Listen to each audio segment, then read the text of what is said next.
would like to do an announcement of something, a property that you have or a property that you want, keep in mind it does have to be under contract. We'll go through those rules in a moment, but just kind of be thinking if you're one of those folks that wants to do that, when we get to that section, I will be calling people down to the front. You fill out the little piece of paper that we have over on the pedestal there with your info. That way we can also post it on the Facebook members only CFRI group, as well as let you make your announcement about the property. So that said, I think everybody's had a chance to get involved in the Zoom session. I know we got more and more people filtering to the room. So welcome to our CFRI May 10th, 2022 meeting. And thank you so much for joining us today. Appreciate everybody coming. And this is actually going to take a little getting used to because now I have my back screen actually working, so I don't have to keep doing this. I'm so used to doing that. All right. Now, first order of business. You're probably all very well aware that we said all of our meetings will be on the second Tuesday from this point forward. Sort of. For June, that's not going to be the case. We were notified not too long ago that the June date that we normally would have, they will be having Vacation Bible School here. And unless we want to compete with an entire room full of kids, which we couldn't do, we need to have it on the Tuesday previous. So just go ahead and mark your calendars. You can see that we are changing the date for June. It will be Tuesday, June 7th. So just make a mental note of that. You'll get reminders, but be aware, again, we will be needing to change it for June. Hopefully after that, we'll be able to keep our schedule as we planned, basically. All right. Again, reminder, we say this at every meeting, but we want to make sure everybody understands, especially anybody in the audience that maybe is here for the first time or maybe very new to the organization. One of the reasons that CFRI is here is to provide opportunities for people, opportunities where you can learn things, where you can learn what ethical real estate investing is all about, learn from experts, provide those educational networking opportunities.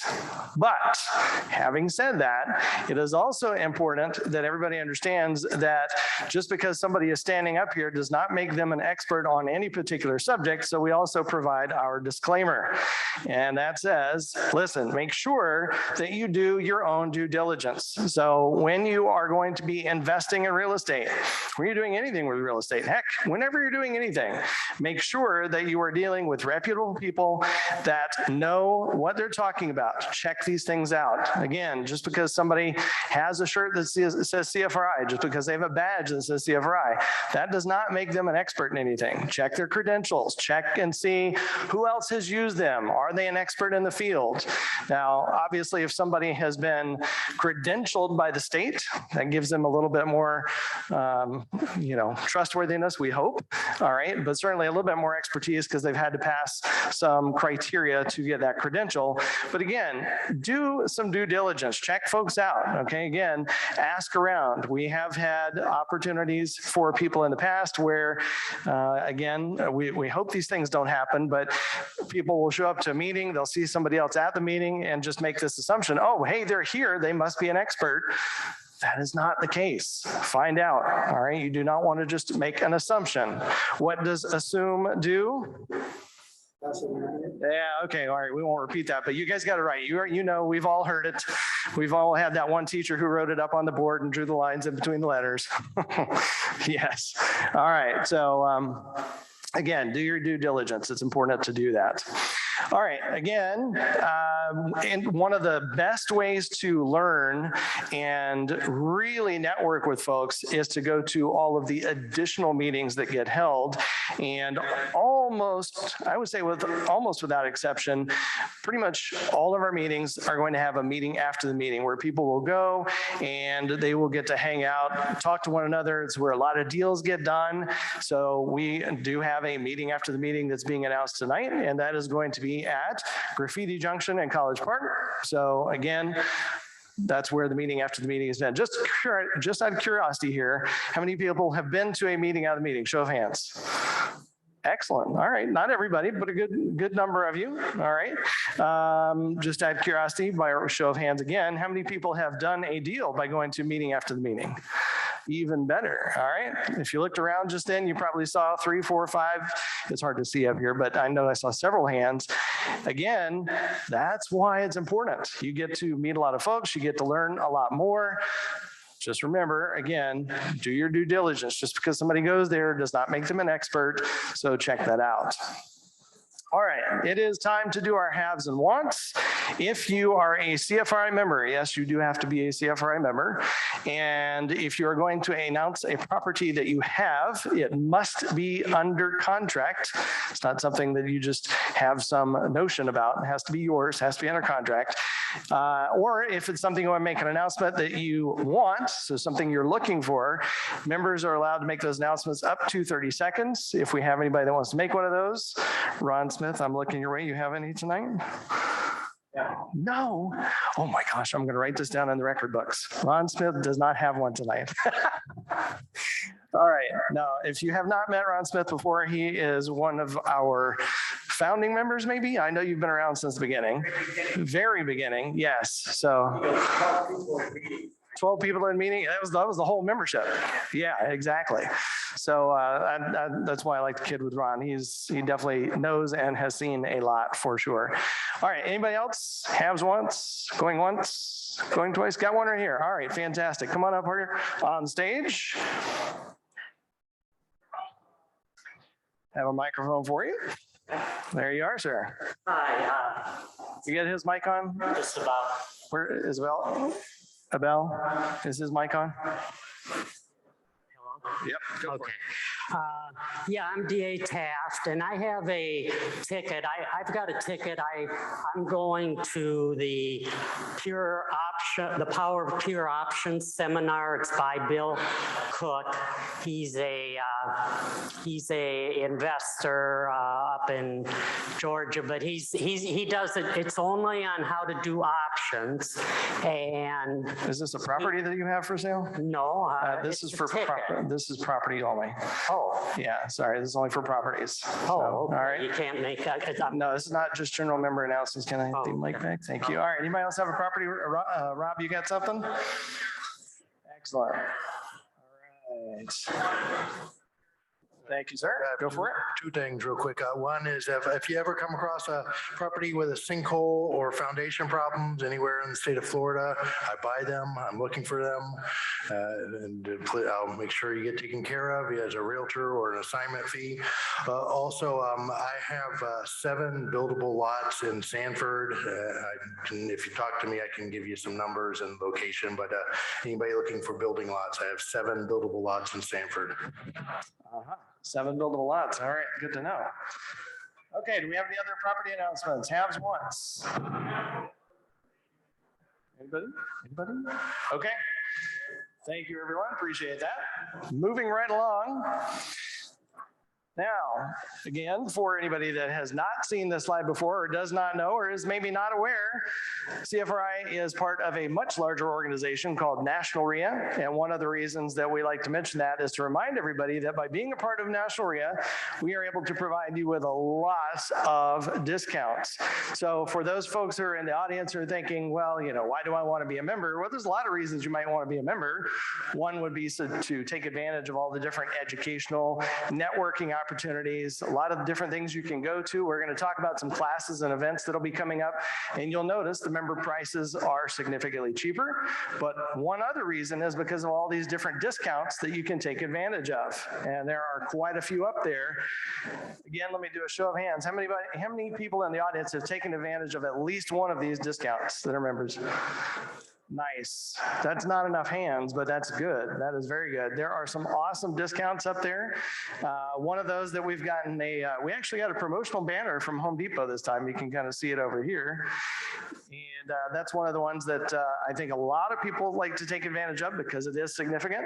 If you're not familiar with the way the program works, probably the easiest way to find out everything about it is to take a look at the CFRI newsletter. In the newsletter, it has information towards the back of the newsletter that talks about the program, how you sign up, what you do. There is one thing that I always like to caution everybody about, and that is please make sure that the email address you use for the Home Depot program when you sign up is the same as the email address you use for CFRI. They do audit that from time to time, and ask me how I know. Didn't get my rebate check and wondered why when we started asking, like, oh, yeah, that's kind of a problem, 2 different email addresses. So they basically kicked that out. But it is very easy to do otherwise. What you do is you go in there, you register your cards. They can be the gift cards, they can be credit cards, but you register those and you put this NREA code with them, NREIA. And of course, whenever those cards are used at a Home Depot, it's able to track that and help make sure you get your rebate check. There is a minimum threshold that's involved with that, but you can get a 2% purchase rebate. And again, several other discounts that you can see there on the screen. So that is a great one to take advantage of. And you will definitely, if you've been coming for several months, you have definitely seen some examples up here on the stage of people that have taken advantage of that.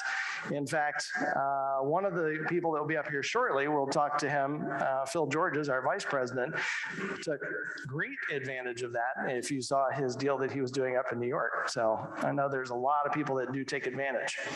Now, we are online, and we're online through a variety of resources. Probably the most commonly referred to one is the Facebook members only group, CFRI members only Facebook group. And it is a place where you can learn not only about properties that are for sale and get and share good information, but the gentleman that was up here a moment ago, Rob Arnold, is our CFRI legislative chair, and he takes great pride and does an excellent job in keeping track of what's going on legislative wise. Think maybe some current topics like rent control in Orange County, so on. So if you want to pay attention to those types of things, that is a great place to know what is going on, is by being a member of that group and staying abreast of what the latest and greatest news is. Now, if you're curious how to find out about any other resources, obviously you can go to the website, CFRI.net. A lot of different resources available there. You have our policies and procedures, we have the calendar, all kinds of things. Again, some of them are members only, so we do expect that the members are going to have some additional benefit when they are able to sign into the website. And one of those is the business member directory, where you can go and see, hey, who is a CFRI member in a particular field? So if I'm looking for somebody that does flooring, I want to know who's a CFRI member, business member that does flooring. You can go out there and look at that website and find out. You heard me mention earlier that we have a CFRI newsletter. Show of hands, how many people have read one or more of the CFRI newsletters? Oh, good. Thank you, thank you, thank you. We appreciate that. We are always looking for additional contributions in terms of articles. If anybody's curious about how to participate in that, you can just check with our Executive Secretary, Buffy. She would love to have additional articles. We solicit those from different members, business members, and so on. And we usually try to feature some other interesting things in there as well. It does come out once a month and is usually available by the 1st of the month. And that is the current image of the magazine for this month, with, again, lots of interesting stuff in there. We also try, whenever possible, to make sure there is a write-up of one of the previous deal and or duds of the month. So if you miss them, that might be a great way to do that. I'll be honest, we don't have a lot of control over whether somebody actually writes the article, but if you do a deal or dud of the month, Phil will tell you this in a moment as well, if you happen to do a deal or dud of the month and you write the article, you get a $50 Home Depot gift card for helping participate. But again, like I said, not everybody writes the article. So lots of stuff in the newsletter. Definitely take advantage of it. For anybody that does not currently have one of these shiny CFRI name tags and really, really wants one, obviously you need to be a CFRI member first. But what you can do is you can log into your account on the CFRI website. There's a link there where you can say get a name tag. It costs $8 and you can have one created. Now, if you really don't want one, you don't have to have one, but sometimes people are curious, hey, how do I get one of those? That is by far the easiest way to do that. Just keep in mind, if you are, let's say, for example, husband and wife, we had this question come up last month. The wife went on there and she was trying to order name tag for herself and her husband, couldn't figure out how to order the second name tag. That was because she was still logged in as her. Have to be logged in as her for her name tag, have to be logged in as the husband for the husband's name tag. Really straightforward, all right? Now, for anybody that wants to learn more about landlording, you may have seen our panel that we did last month on landlording. A lot of good information about landlording, but we've got even more that's going to be available this Friday. Yes, that is Friday the 13th. You heard that correctly. Really having a class Friday the 13th, 9 a.m. to 5 p.m. at the CFRI Education Center. Get 8 professional housing provider credits if you're interested in earning your PHP certification. And otherwise, you can get a lot of really good information about landlording from people that are actually doing this and have a lot of experience. If you haven't been to an academy like this before, you owe it to yourself to check it out. What do they get, Buffy?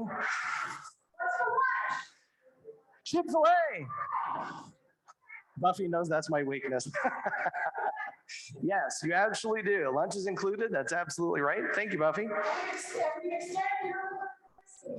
So take a look at that. Early bird extended through May 11th. When's May 11th? Tomorrow. All right, 24 hours. You've got 24 hours. Now is your chance. I don't see everybody running out of the room. Oh, that's right. You guys have phones. You can sign up online, can't you? Okay, never mind. No, in all seriousness, if you have not taken advantage of an academy like this, you definitely want to keep this in mind. These types of events are just really, really informative and helpful. Great place to ask questions, meet other like-minded people, learn a lot about landlording if that's something that you're interested in doing. Again, it is going to be this Friday, so don't forget about that.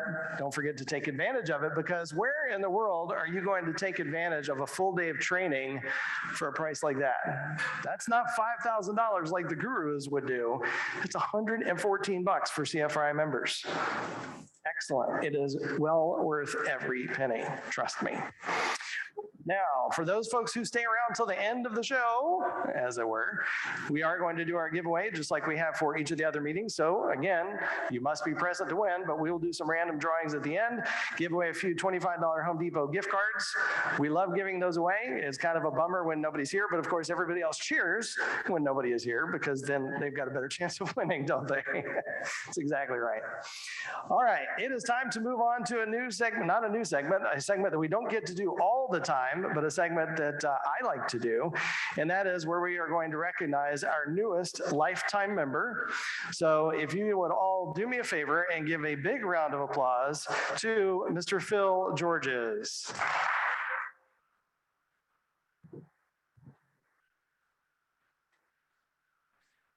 Welcome up here, Phil. So glad to have you. And what I would like to do, just for our audience's sake, is find out a little bit about you and your history with CFRI so that they can understand a little bit more about what does it mean that we're recognizing you as a lifetime member. Now, first of all, you need to understand that this gentleman is a volunteer. We'll find out more about that in a moment, but he is currently volunteering as the vice president on the board of directors of CFRI and has been a part of CFRI for how long? Since 2003. 2003. That is almost 20 years. Yeah. That is a long time. Yeah. Now, the lifetime membership means that you get to be a member for lifetime. You don't have to pay for your membership, which is kind of nice. There's some other bennies thrown in, but we don't just hand this over to anybody. We hand it over because you've given to the organization. I know you've obviously been a member for many years, but that only gets you so many points. Halfway there. You have to volunteer. Right. So tell us a little bit about what you've done to volunteer at CFRI. Well, as Jay said, in order to become a lifetime member, you not only have to be a member for a certain amount of time, but you also got to give. And, you know, I've been the CFRI commercial group leader for a number of years, and I've been on the board. This is my second year on the board, and you get additional points for that in addition to being a longtime member. If I'm not mistaken, I think it's like you get 12 points for 12 years, and then you get 12 points, some combination of volunteer and leadership, and that gets you there. Yeah, that's a great description. For anybody that's really curious, you know, how does that work? How does it stack up? On the website, you can look at the policies and procedures. It explains very clearly how you get awarded points, but it is for, again, being a member is one way to earn part of your points, but you have to earn the other half from giving back to the organization, whether it's as a group leader or volunteering, or in many cases, it does tend to be board members, because we do have to do a little bit more than everybody else. We have to do a couple of extra meetings. It's not a lot of extra work, but it is something that shows that you really are interested in trying to make the organization be a continued success. Correct. So what made you originally become a member of CFRI all the way back in 2003? All the way back in 2003, I had semi-retired from the corporate world, or corporate work world, I guess you would say. Right. I was a founding member in New York City's RIA, so I knew there had to be one here. I just kind of Googled it, I found it, and I found a lot of like-minded people. That's for why you guys are here. I connected with a lot of them. I've done deals with many of them over the years, and I said, you know, this is a good place to be, not only for my own knowledge, because even though I've been in this business a long time, I've been in the business actually since I was 25, so I'll let you guys guess. I think I started when I was 5. You know, having all those years, you always learn something new. I mean, even now, all these years in, there's always a little something that, I never thought about doing it that way, okay? And the more tools you put in your pocket, or in your toolbox, I like to say, the more tools you have to use when that circumstance comes up. So I might learn something today, have no use for it, and then 5 years down the road, there's a deal, I'm like, oh yeah, and bang, that made me money. Okay, so that's why I stay around, and it's always nice to give back, because I speak to a lot of you guys. You ask me questions or call me for advice. I enjoy doing that kind of thing, so that's why I've stuck around. Well, I can say, obviously, we all greatly appreciate that. What has been maybe one of your favorite things about volunteering, either on the board or as a leader, or in any particular event that stands out? As part of CFRI? Yeah. I guess it's just the camaraderie myself. You know, I used to joke around, because my wife would ask me, you know, why do you keep going there? You know everything and stuff. And I'm like, no, it's not about knowing everything. I used to tell her, it's like a cheap country club. I get to hang out with people that talk real estate, and, you know, cost me whatever the membership was. So that's what I used to always joke around with. You have to remember that. CFRI, the cheap country club. All right. All right. If you guys would do me a favor and give another huge round of applause to Phil, here is the award we're going to give him.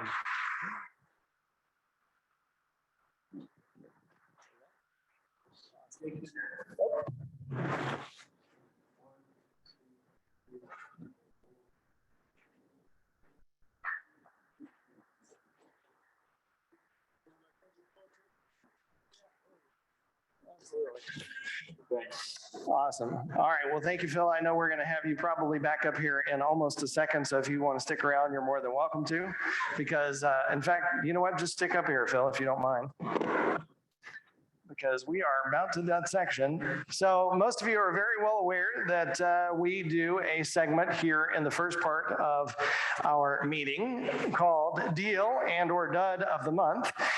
Make sure if you have a deal or a dud of the month to let Phil know. This is how you can do it. You can send it to his email address, vicepresident@cfri.net. It is not painful to come up here and do a deal or dud of the month. You're going to see this. Phil is going to do a great job of just asking some questions.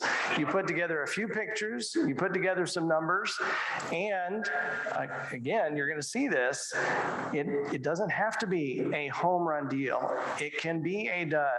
We are interested, and you can ask everybody out here, and if they do not say, I want to learn whether it's deal or dud, they're lying to you, because we learn either way.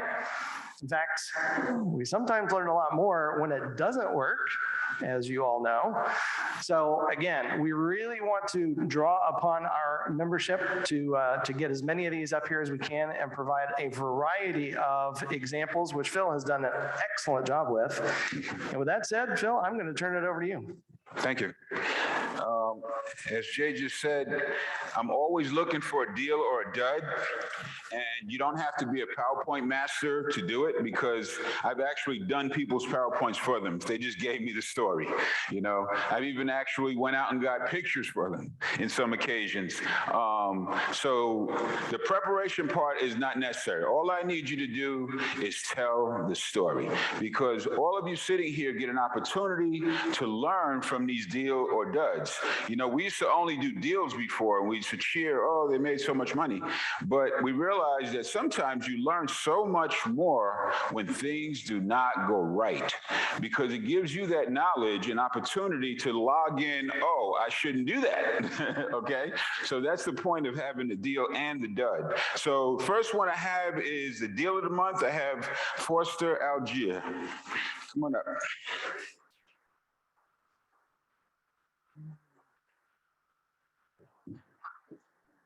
Thank you, Phil. Oh, going wrong way. So this is Foster's deal, Richmond Heights, I believe, right? That's correct. So tell us how you found the deal. So I've been in CFRI a long time, and I've seen a lot of deals, deal of the months, and a lot of people come up, I bought a house, I fixed up a house, I had a problem, but I made money, and here's da-da-da-da, and that's done. So I was thinking, I've got one that's a little different, that shows a way to do deals in a different way. But I found this, before COVID, I had a little meetup, real estate meetup, and Todd Hutchinson was there one day, and he says in the meeting, I have a house I want to wholesale. I think he said something like that anyway. And he said, I can't remember if he said, I want 100 for it, 105 or 99. But as soon as he stood up and said that, I knew that I wanted to buy this house. I knew its value. As soon as he told me what it was, I knew it was worth about $150,000 as is. And I think we were somewhere around 99,000.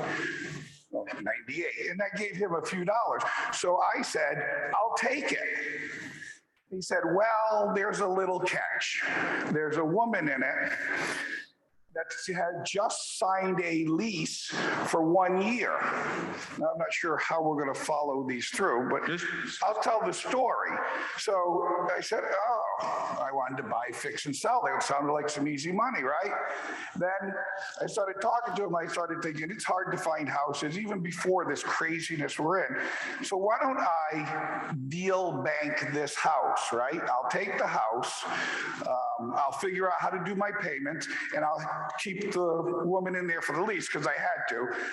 It didn't sound like she was going to budge. I couldn't buy her out.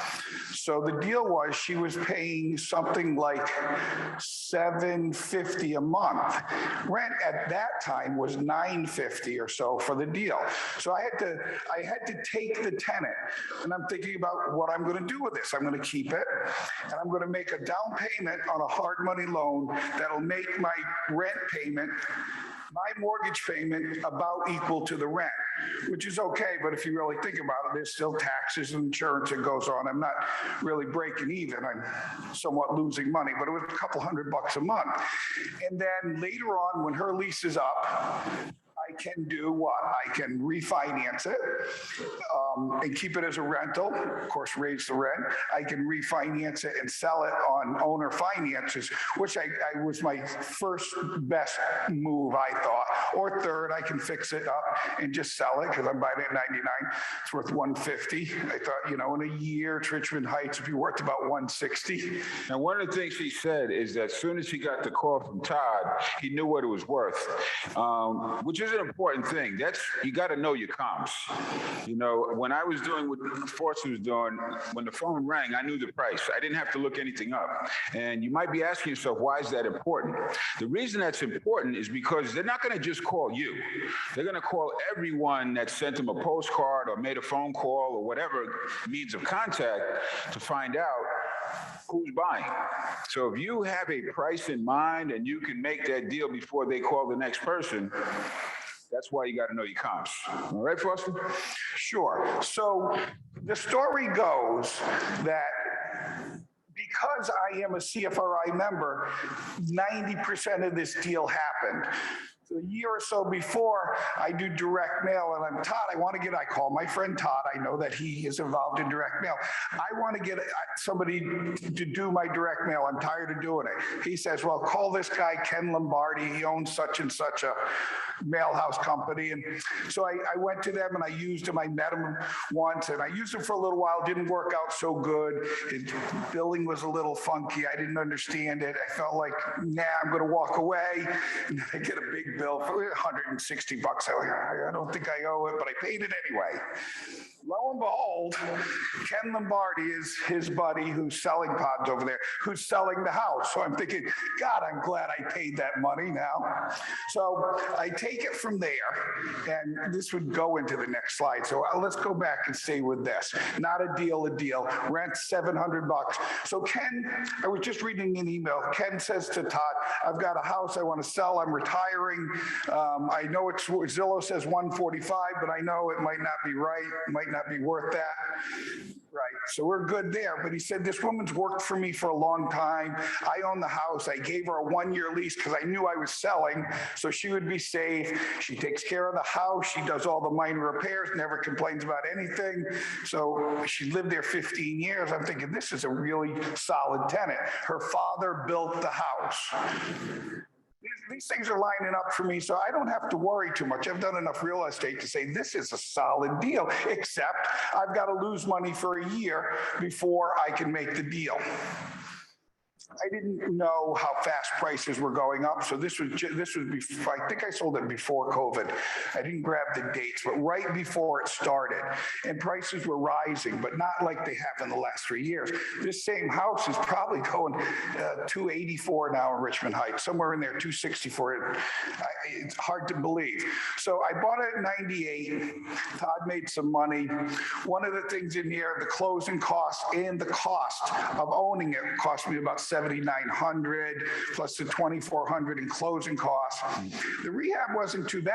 I didn't really have to do a ton to the house because remember, you want to rehab a house to the neighborhood and things, the market was hot. So I knew that I didn't have to do all out for it. And, you know, granite countertops, all new appliances. I sold it with the kitchen was good. The appliances were good.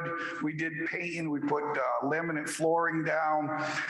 There was a porch in there that they were using as a room. It had old paneling and it was ugly. I drywalled that and I made this porch, which was probably 8 by 15 into living space. And that really gave this place a kick because if you know Richmond Heights houses, they're kind of small, right? So this one was 1,400 square feet, 1,500 square feet. So it was a little bit bigger. $23,000 if you're rehabbing houses, you know, it doesn't go too far some days. And of course, there's always problems. Even after owning it for a year, we get rehabbing and some of the things are a little funky. Her father wired it himself. Pre-code enforcement. So we had some issues working through getting all the lights to modernize, put fans in and loop them together. That was about it. I want to point out one thing that you said, though. He said he fixed it to the neighborhood. That's very important for you guys who are going to do rehabs because a lot of new people, when they get started in this business, they watch Home and Garden TV and they go putting granite on every place they see. They put, you know, expensive fixtures and finishes. You can't do that. You know, this is a business. So you have to fix it to the neighborhood. So if the neighborhood doesn't have granite countertops to make it sell, you don't need to do that. If they don't have stainless steel, you don't need to do that. You know, these are nice things to do, but if it's not in the budget, you still got to make a profit. So you got to fix it to the neighborhood. That's what I did too. No, I felt that I did that. So landscaping, I made it look pretty. You know, you make your money on things people see. Repiping, rewiring, a new roof gives you a little feel good, but nobody says, I want to pay an extra $10,000 for that house because it has a new roof. But you have a new faucet, a new ceiling fan, and nice plants out. People are like, oh, I think it's worth it. So that's how I rehab, by what you see. I did, in the end, make some good money. I will tell you where the biggest snag came in. Right? Here's where I really did want to refinance it and keep it as a long-term rental or sell it on a long-term owner finance. Nothing like selling a house and have it keep on giving for the next 10 years or so, right?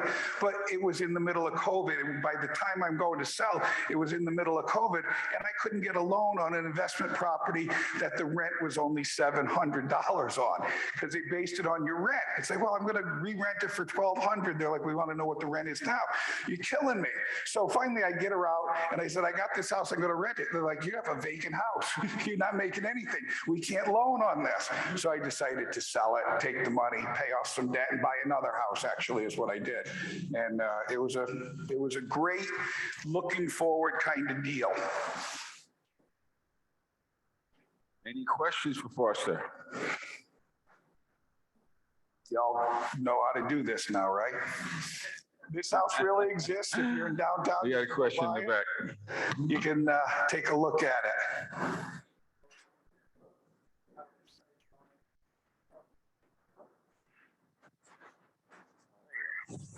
Hello.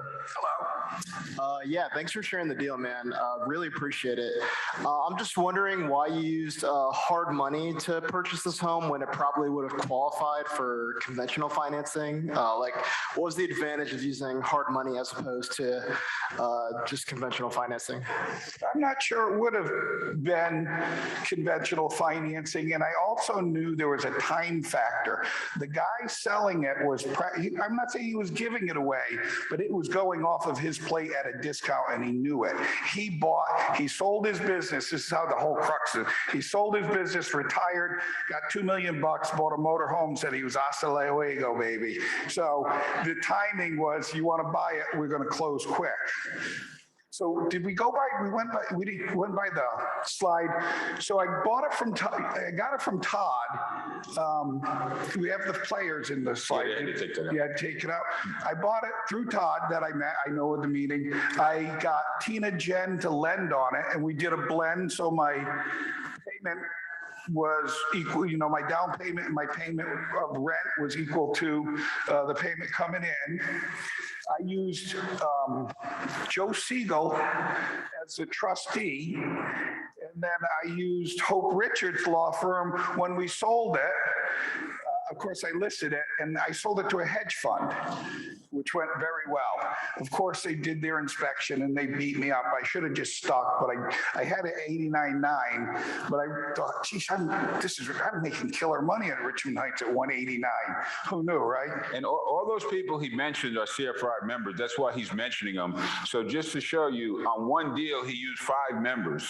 Okay, right. So it's good to get to know people here, exchange contacts, have lunch, go to the meeting after the meeting at the Graffiti Junction. This is how you get to know people. And when you get to know people, you'll be comfortable doing a deal with them. Okay? Yeah, that's it. Any other questions? Thank you. We got a couple up front. Todd can't answer. No questions from Todd. Who's asking?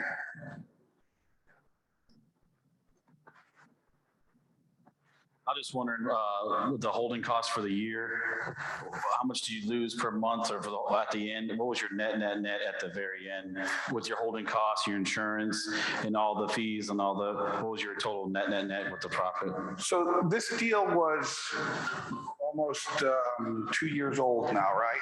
Because I wanted to do it for the group, but the group didn't meet for so long. So I wanted to be here on stage, of course, because I'm Foster. And then, so I put in $2,400 in holding costs. That's $200 a month, $100 for insurance, $100 for taxes.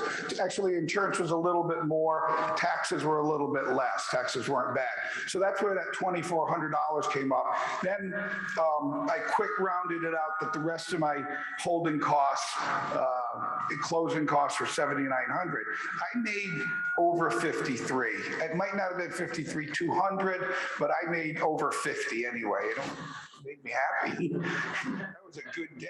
Now remember, he had the loan matching the rent payment, so that knocked a lot of the holding costs out. Right, and then the payment itself, my payment was like $750 a month or something. Foster, I was just going to answer his question. You can't have an assignment fee on a conventional loan as the reason he didn't get a bank financing, because I assigned my contract to him and banks won't allow that.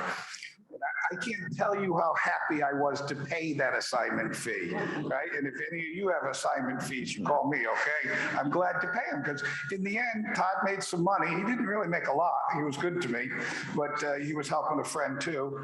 And I was glad to pay it. I knew that that was paying towards the future earnings.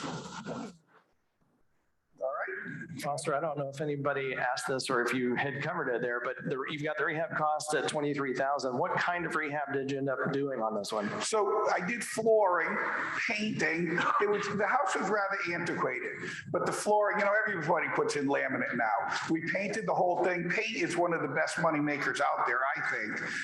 So I did flooring, laminate. We had some electrical. I had to put all new fixtures in. The tenant on the way out took a couple of them, like, why do you take the lights? But okay. And then, so we had to do some wiring, and then I drywalled a room that was it was like a add-on crappy little room with paneling on it. Drywalled it, I made it nice. The wood floor flowed through, so it made it more of a second living room. We had these old heaters, and they were about this big in the wall. So we took them out. We had to do some drywall patching and some landscaping. I had to really cut the yard back a lot. And when I'm doing these now, I'm doing more fixing. I'm at the property quite a bit, doing some minor stuff. It also keeps everybody moving in the right direction too, which I find saves me quite a bit of money. And you don't come in the houses, purple when it was supposed to be yellow. Awesome. Got another question over here. Okay.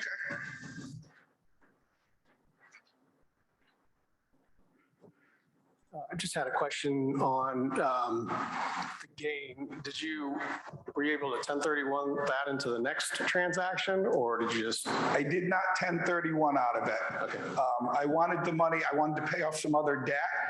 Once I realized this was going to be it, and I knew that around 50K was coming in, that's a good day. Like, here, we're going to pay this down, that down. And I actually, used some money to move into another house as a down payment with a hard money loan behind it. That's why I didn't 1031 it. I wanted the cash. It had use. Good question. Oh, here's one. When did you first buy this property? 2 years ago? Yeah, more than 2 years ago. Okay. I brought the HUD just in case you ask questions like that. If there's a date on this HUD, the dates. This is my cell. I'm sorry. I sold it in March of 21. Oh. And I bought it a year and 2 months before that. So I bought it in January of 20. Okay. Okay, good. Right before COVID started. Okay. That's January 20. I do remember that. Another good question. Anybody else have any questions? Thanks a lot, dude. I miss you. Round of applause for Foster. Thanks, Foster.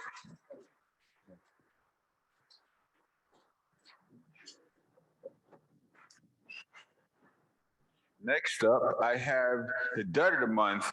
So give a round of applause to Jeff Hardebeck. Come on up, Jeff.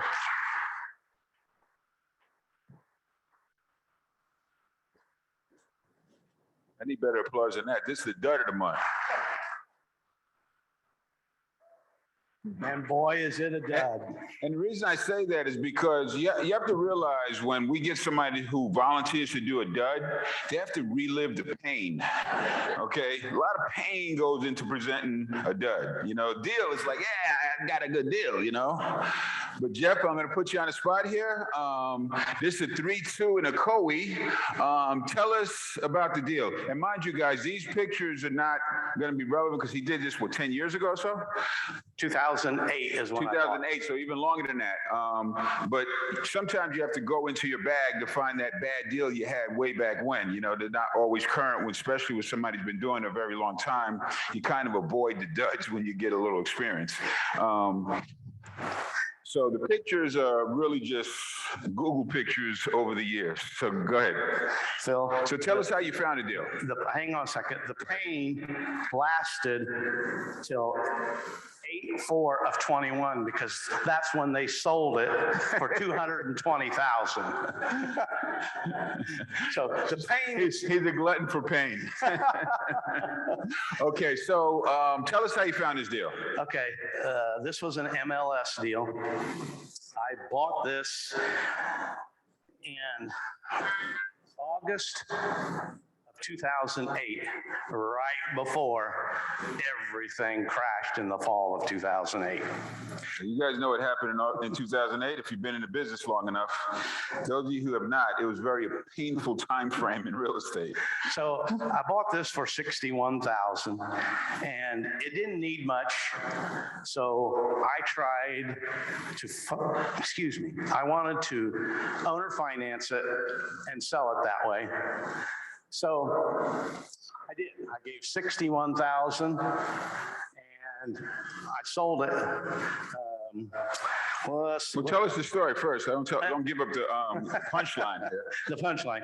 So I sold this on owner financing to a gentleman. And of course, it was rough times and he defaulted. So I foreclosed him out and got it back. And did a little repair, didn't need much, and I rented it. So everything was going along fine. And I had all my mail at that time going to mailbox, etc. Everybody knows, if you have what happened to mailbox, etc. It got bought out by UPS. Well, UPS closed some of those stores. And the one that I happened to use, they closed it. And why that's important is because it was at the time where everybody was struggling. And maybe you did or maybe you didn't. You didn't pay your property taxes every year because you didn't have the money. Well, I didn't pay the property taxes on this for 2 years because we were all struggling. And I was going through some personal issues, which were my problem, but nevertheless. So the next thing I know, I get notified that this property has sold at a tax deed sale and that I've got an overage. I go, what? My house sold at a tax deed sale? And it sure did. Generally, what happens if a property gets sold at a tax deed sale, it's usually not going to sell for its value, and there's an overage, which you have an opportunity as a person being foreclosed on to go and collect. Okay, so. Okay, so of course, I called my attorney because I never got served that this was going to tax deed sale. Well, in the process, we found out that the tenant got served and the tenant went to the tax deed sale but never told me. Okay. Darn tenants. So we hired a lawyer, we filed a lawsuit. My lawyer said, oh, I can win this. He goes, I've won these before. Well, so it gets to be the day of the court date, and I walk into the courthouse in downtown Orlando, and he comes up to me and he goes, Jeff, we got a problem. I said, what's our problem? He goes, our judge we were supposed to have is on vacation, and we got an old retired guy that don't like me. I said, lovely. So as you know, or can probably tell, we lost. Okay. He was so sure that he could win this, he took it to the appellate court and didn't charge me. He didn't even charge me for losing that the first time. He was just adamant that he could win this, but he didn't. He lost it both in Orlando and at the appellate, but he never charged me for any of that. So in the middle of all this going on, I get a call from a guy from Melbourne. He says, I see that you have a defaulted note and mortgage on this property that you foreclosed out? I said, yes, I do. He goes, you want to sell that? I said, well, it's in the middle of a lawsuit because of issues. I said, I don't think that defaulted note's worth anything. I don't know where that guy is. He goes, well, I found him. Okay, he lives in Ocoee, and I'm going to chase him for that defaulted mortgage. You want to sell it? I said, well, I don't think it's worth anything. He said, well, tell me your price. I said, okay, I'll take $1,000 for it. He goes, I'll buy it.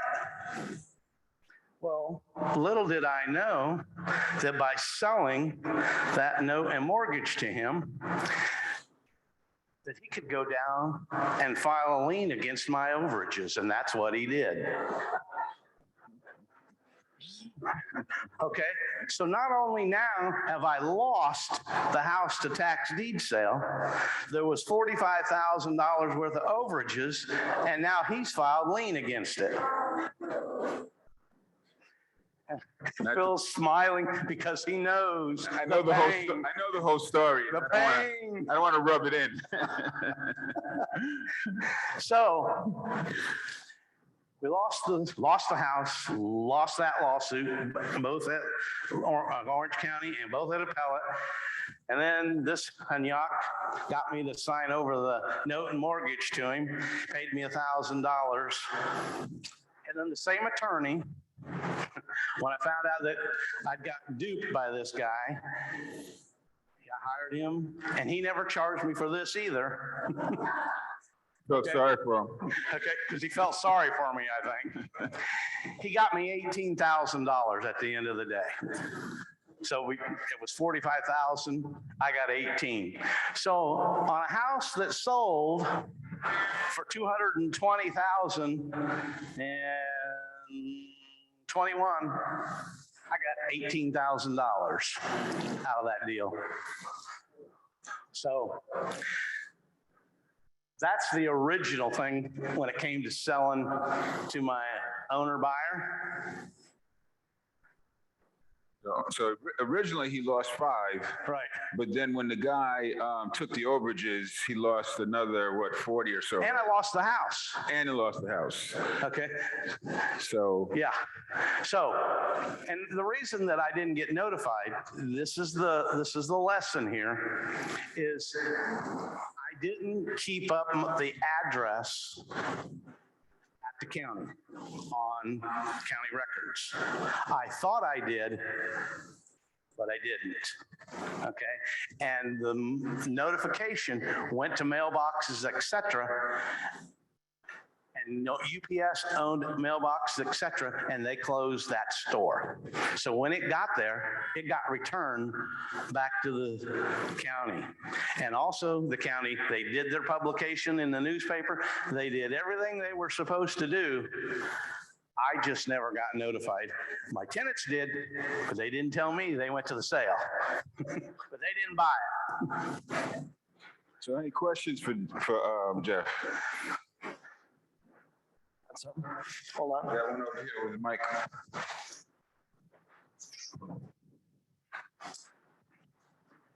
Hello. So who ended up with the property? A company went to the tax deed sale and bought it. They paid $45,000 for it, and out of that, that was the overage. So they paid a little more for it, but the taxes owed on it were $6,000. What about the guy that bought the debt from you or the mortgage? What ended up happening with him? Well, him and I split the 40. Well, I got 18,000. That means he got 20 something. He got more than half. Not a bad $1,000 investment, huh? Right. Who's got other questions? Questions? A question? No more questions? Come on. Foster's got one. Foster has one in the back. Hold on, Foster. And you gotta ask, why would a guy get taken advantage of so badly? So I too have had that fun experience that you just described, but it was explained to me that we had no chance like to go against the government. So I was wondering, like the threshold is low for them to serve you, probably the lowest of any threshold to be served that you go into tax deed sales. What was the lawyer's argument going to be? He had won these before. Did he tell you how, in case it ever happens to me again, how do you win? Because you forget, sometimes you have a ton of rental properties or you're busy and you just don't realize you're not paying the tax. Well, now that he lost locally and at appellate, I would never go to try to fight this ever again. You know, you got to keep from that happening because he obviously, and I don't know whether he has ever done any more since then. I haven't spoken to him in a couple of years because I haven't needed him. Good for you. Just wondering what that strategy might be. But, you know, if I needed a litigator in real estate, he would be the guy I call. So. Any other questions? No other questions? Man, how about a I think they're huge feeling round the of pain. applause? Hang huh? on a second. Yeah, What? go ahead. Okay, round of applause for Jeff. And those of you who have a deal or a dud, you can hit me at CFRIVicePresident.net. And if you're interested in multifamily real estate, first Wednesday of every month, I host that. Outstanding. Thank you, thank you, thank you. Can I get the clicker back? Yes, thank you. You got to keep an eye on these guys. They'll walk off with stuff, all right? So, oh man, can we have just one more round of applause for Jeff? Again, that has to be painful to go through. Come on, a lot of applause. Yeah, thank you. Thank you. Again, you know, the whole point of being able to do these things is to provide an experience for everybody and make sure that we're learning a lot of new things. And I would venture to guess that several of us learned several new things from Jeff's experience, things that hopefully will not happen to us. But again, that's why we do these, is so that everybody can learn from these types of experiences and hopefully avoid something like that happening in the future. So again, thank you, Jeff, for doing that and sharing that with us. Hopefully that does not happen again at all, and you're able to steer clear of it. All right, so it is, and again, the reminder, Phil told you this, but if you do have a dealer dud of the month, please do let Phil know and contact him at his email address so that we can get many more of these and share them with everybody. If you have not done so already, when we take a break in a moment, please make sure you do visit our business members. The ones that are participating tonight are there on the screen. We really appreciate all of our business members, but certainly want to pay attention to those that have gone the extra mile tonight to be here and have a table and represent CFRI as well as themselves and give you an opportunity to learn about a little bit more about what they do and how they can help you with whatever you need for your real estate investing. Now, if you are in the room and you are not currently a member of CFRI, we would like to recognize you. Would you do me a favor and please stand up? If you're not a member of CFRI, please stand up. How about a round of applause for all these people that are here tonight? We really appreciate that. Now, keep standing because we actually have a special treat for you. If you will go over near this lovely lady.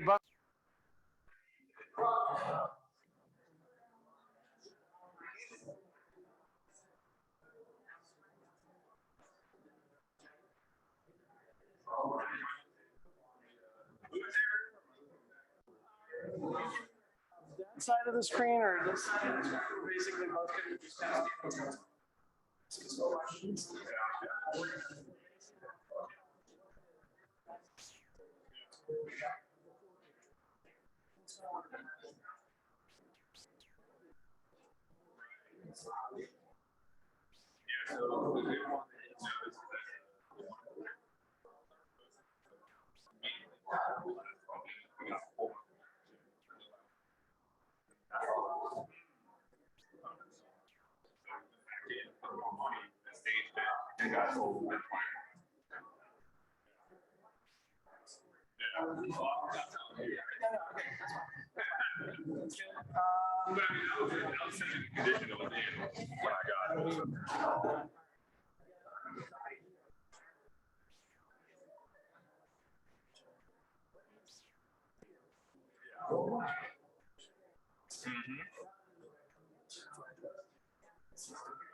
So then you get good before and after, so.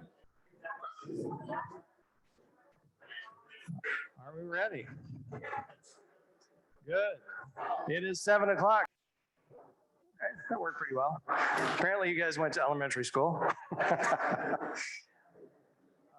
right. Thank you, everybody, for joining us back here. It is now time to kick off the second part of our meeting.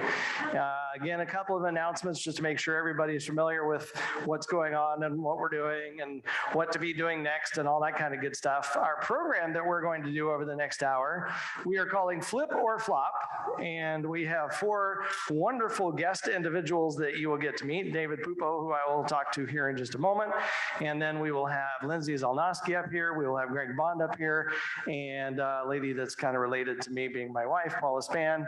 If we have time, we'll bring her up here as well. And the idea is to give everybody a chance to look at some of these potential properties and think through what would we do with them, and is that going to turn out to be a flip or a flop? That's kind of the whole idea. So that's what we'll get started with in just a moment. And before we do, just a couple of quick reminders here. You'll see these come up again, but if you are here at the very end of the hour, we're going to do our drawing, and we'll give away a couple of $25 Home Depot gift cards. And just let's see how many people are paying attention. Where is the meeting after the meeting today? Graffiti Junction. All right.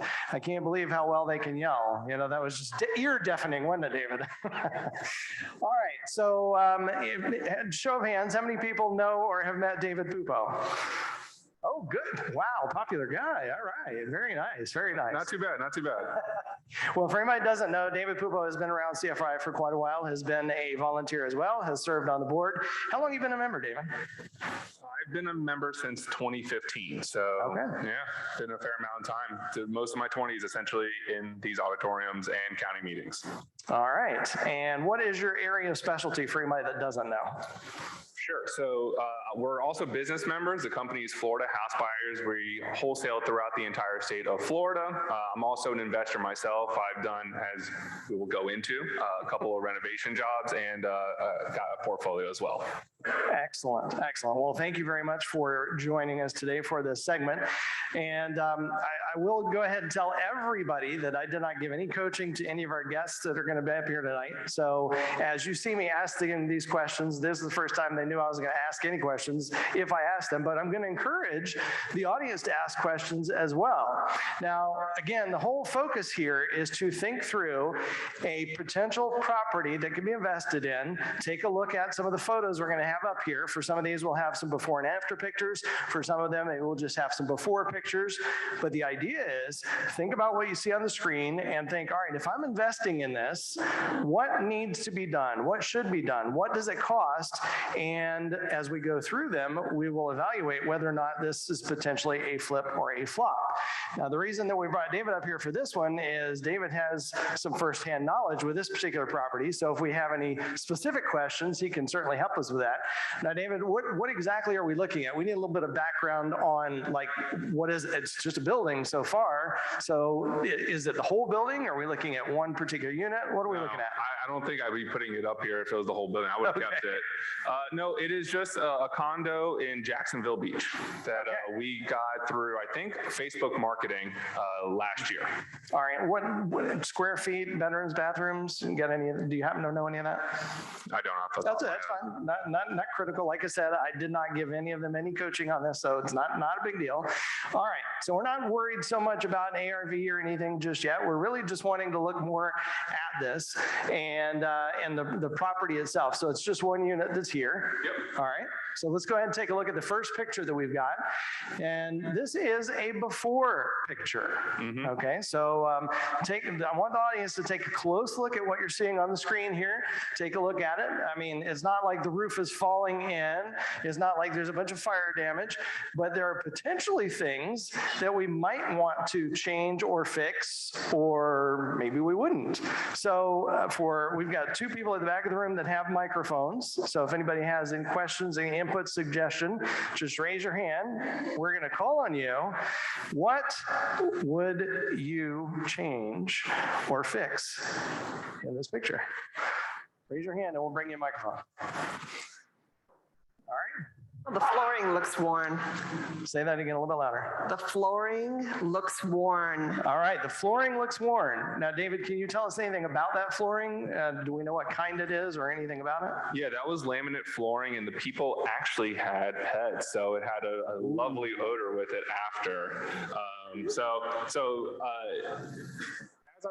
As I mentioned, this is in Jacksonville Beach, so you're going to see nautical themed or beachy themes throughout it. So don't think that these are by accident. It's the location. So that had a lot to do with location. Well, I appreciate you mentioning that because certainly this is not a scratch and sniff type of photo or anything. We can't exactly get the odor that we might get walking into the property. So flooring, we probably would want to do. Now, does this flooring happen to go throughout?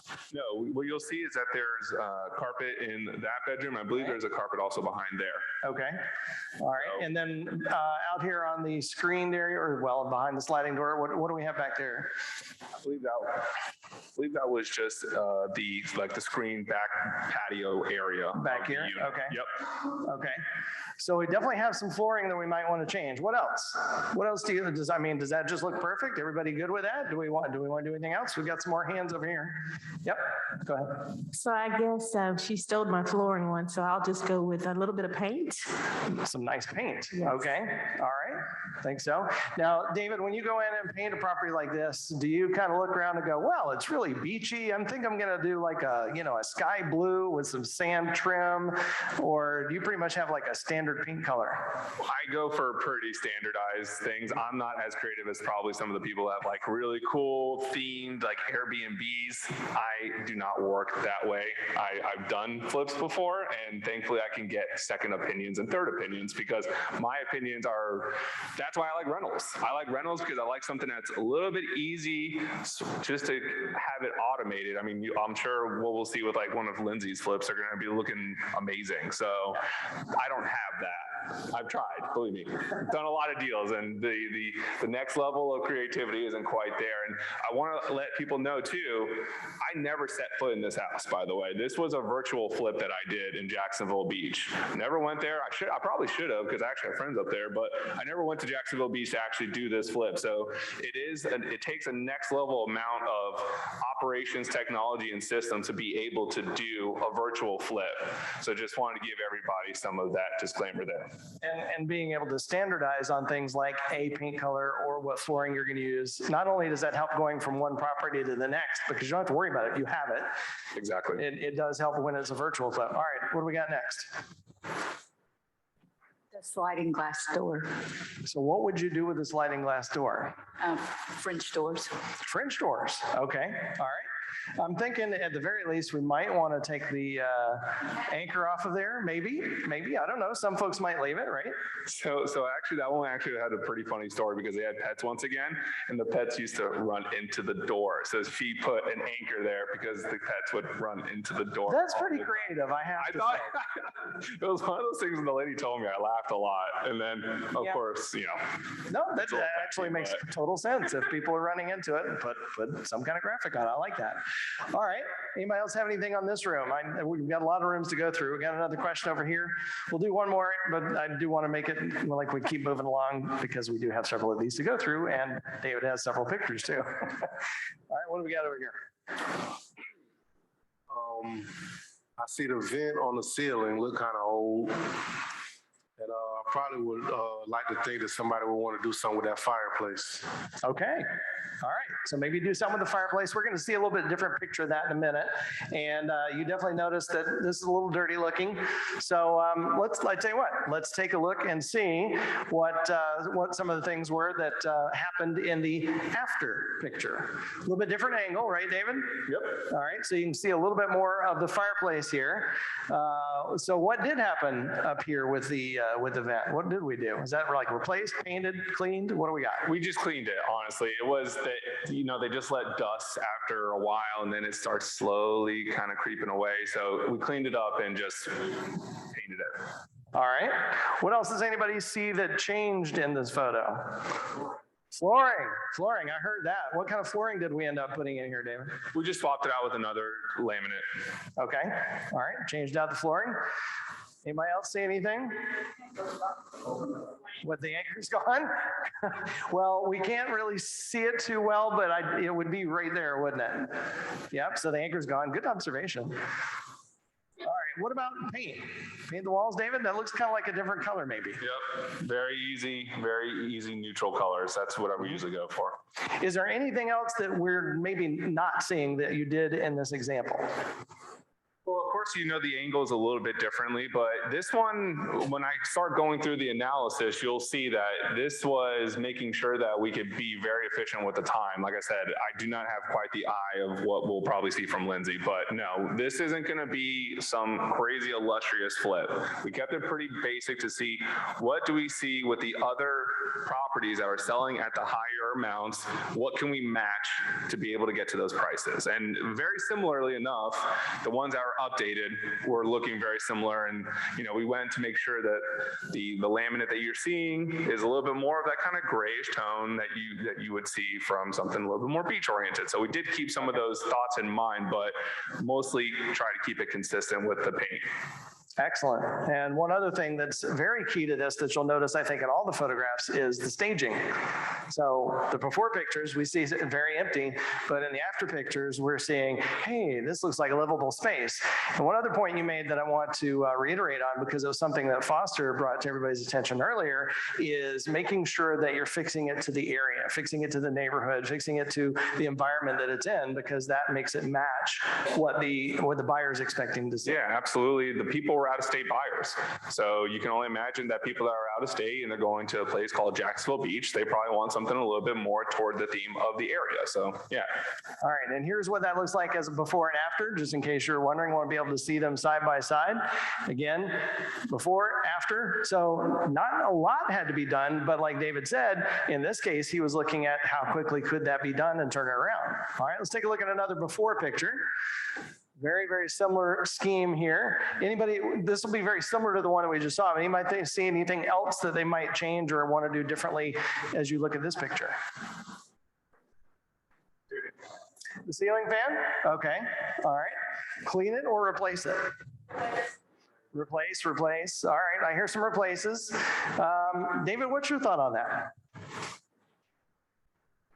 Take it or leave it. Take it or leave it. Okay, and so let's take a look and see what did happen there. That looks kind of like the same fan to me. What do you think? It cleans up pretty nicely, doesn't it? It sure does. All right. And yes, in this picture, you can definitely see that the anchor is in fact gone. So that cleaned up nicely as well. Mm-hmm. All right, while we're looking at this after picture, was there anything else that happened out here that we can't see at the moment? As you can see that we did like to do the additional staging. Yeah. One of the things that I forgot, I guess I could say, is an easy way to think that the market is just crazy hot, and you can probably take some shortcuts here and there, and the market will always be the one that tells you whether you're right or wrong on some of these scenarios, right? And staging is one of those scenarios almost every time. Actually, I can't say it's been ever a bad thing. It's only been a positive in terms of what we've done for investing. So staging just makes everything just look so much more inviting. It allows people to be able to really visualize what each room is going to look like. And then, of course, in the end, they're going to picture their life there. That's the emotion that you want to be able to provide for the people of staging. Yeah, and it would almost be useful sometimes to be able to have like the after picture without the staging and the after picture with the staging, just to show how much of a difference that makes. But I think with yours, it does give it a really easy way to see what's happening there. So not a whole lot more had to be done here other than some paint and do the flooring, clean some things up. Very nice. All right, let's take a look at another example here. This is the bathroom. So we're taking a look. We got a tile floor. We've got some pretty standardized cabinets and countertop. Pretty standard all the way around. What does anybody want to see or change here? All right, you can't just whisper to yourselves. You either need to raise your hand so we can get you a microphone, or you have to yell so David and I can hear you. Nothing? Huh? Change the toilet. All right. You want a blue one? No, I don't think so, but maybe something a little more modern. All right. And what else did somebody say? I think they said flooring. Oh, the shower. Okay. What do you want to do? You want to go with like a totally open shower, maybe a frameless door? What are you thinking? Open concept. All right. Do we have a question back there? Yeah, go ahead. I will paint the cabinets.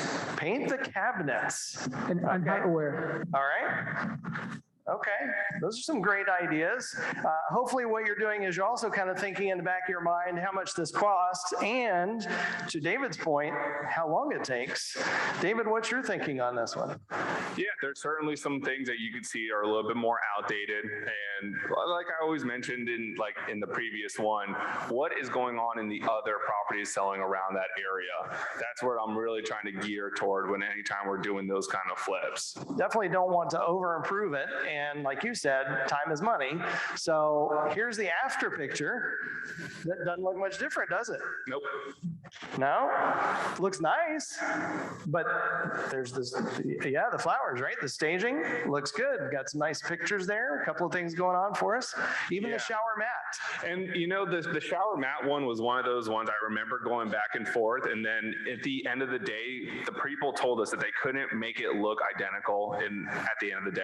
So it was either that you're swapping out all the flooring or you're keeping it as it is. And more times than not, people are just putting bath mats on top of those or bath towels on it. So it becomes an eyesore like this, but the second that you put a bath mat on it, you don't realize it anymore. That is a great observation. And certainly that was fairly easy to turn around, right? Mm-hmm. Okay, so here's that before and after picture. Give you a chance to look at it side by side and see what you think. Now, stunning, right? Yeah. The stunning part for me is how quickly you can do that. Yeah. Because I'm thinking that was like half a day, maybe even less, right? I'd have to ask the contractor. Well, all right. Obviously we did some painting, but there wasn't a whole lot that had to be done there. Absolutely. Okay. All right, let's take a look at another one. This has kind of got a kitchen view for us. And we're looking around. Obviously, we know we're going to do the flooring. We know we're going to do some paint. As we look around the room, we see some things like some of the receptacles maybe look a little bit yellowed, but some people are fine with that. Some people might change it. All right. I'm definitely seeing, again, the point of the vents and the dirt that's associated with them. What about that kitchen? Anybody want to change anything in there? The light? Okay. What else? Cabinets? Kitchen cabinets. Oh, I don't know. Those look like they might stay. I'm not sure. Well, I think one of the things we ought to do is say, hey, David, what do the rest of the units look like? Do they have upgraded cabinets or do they look like these? So there were about 2 or 3 other models in the same area that were selling in the 260s to 270s that got completely swapped out. Mm-hmm. We just did it in the time of money, right? I do not consider myself a flipper. Let me just put this, as you could probably tell. This one is one that we were approaching as more of a wholesale model originally, and a wholesale model is something that doesn't need a whole bunch of work.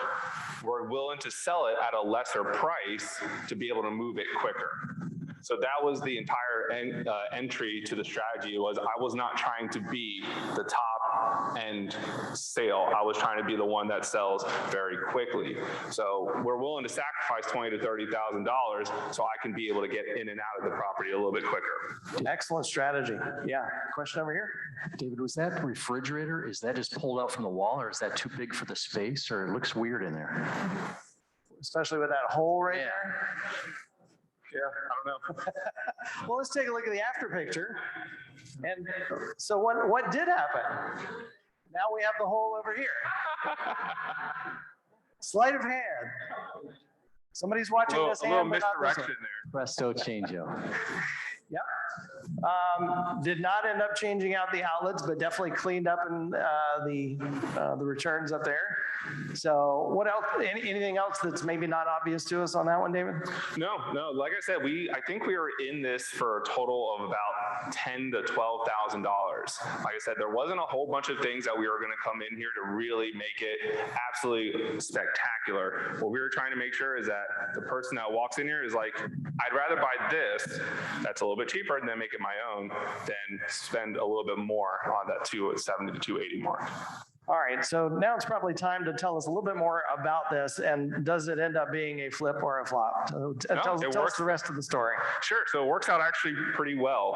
And like I said earlier, what we did is we bought it ourselves with hard money financing, and then we even brought in a private lender to be able to loan on the 10% down payment with that with that hard money lender. So the only thing that we were going to be responsible for is doing the rehabs and the virtual staging and well, we didn't do any virtual, I'm sorry. So any of the staging, paying out, hiring the realtors in that area. So we knew that we were going in and out, trying to be as quick as possible with this one. So as I mentioned, we found this one through Facebook marketing, and we got it under contract at $175,500. Okay. So we sold it at $245,500.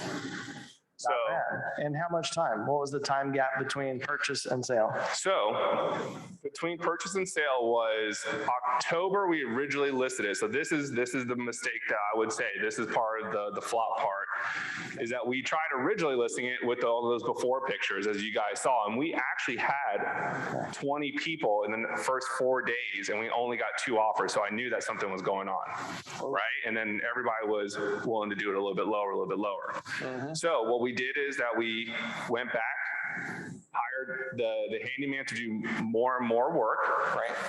And then we also virtually staged it. Okay. I mean, I keep on saying virtually. I was going to say, if you're saying this virtually is actually staged, right? They're My really apologies. staging, right? This is real staged. Okay. My apologies. I keep on saying that. This is real staged. You can see shadows and stuff.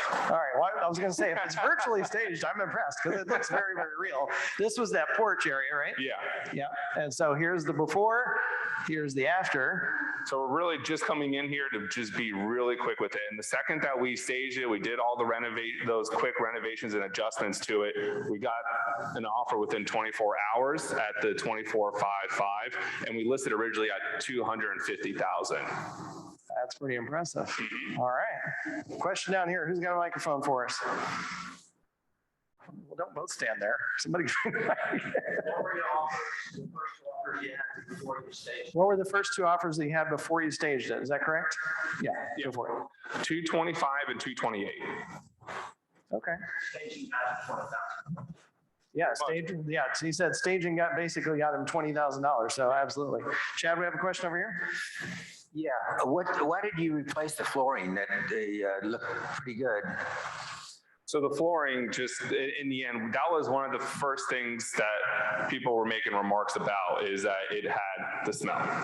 Yeah, the smell was the big deal. So after talking with the flooring company, they're like, listen, you just need to swap this out. So we just did it.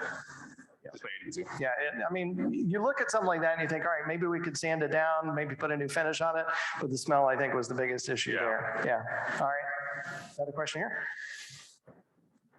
Thank you. I'm gonna do a first day question. So, how do you stage? Do you rent the furniture, or how do you manage that? Good question. How do you do the staging? So do you rent it? Do you hire a staging company? How's that? So remember that I never stepped foot in this property. So this was all hired out. This was in Jacksonville Beach, which is a little bit like 2 hours north of here. So, just out of curiosity, David, to stage something like that, ballpark, do you know a number? We paid $1,500 for the staging. Okay. Yep. Right. Not too bad. And that is, and we were willing to pay for a better realtor in this scenario too. I'm somebody who likes to pinch, as you could probably tell from the befores. But the resources that a really good realtor in that area is going to be able to do is what got this sold as quickly as we wanted to get done. Once we became submissive and like, listen, let's just get this done. If we want to sell this as quick as we wanted to originally, let's just go ahead and just bite the bullet. We were originally only at about a couple of $1,000s, and then we were just like, let's just get this done. So we did everything that we heard back from the realtor in terms of feedback and applied it. the old adage, you get what you pay for, basically very true in this case, right? Yeah, and that's part of the flop part, right? Because we had hard money lending on this, right? So it costs us essentially an extra payment to be able to learn that kind of lesson, to take it off the MLS, get all those renovations done, get the new pictures done, get the staging put in, get the new pictures done, and then get that relisted. So you lose, 30 days, which is one of those hard money loan payments.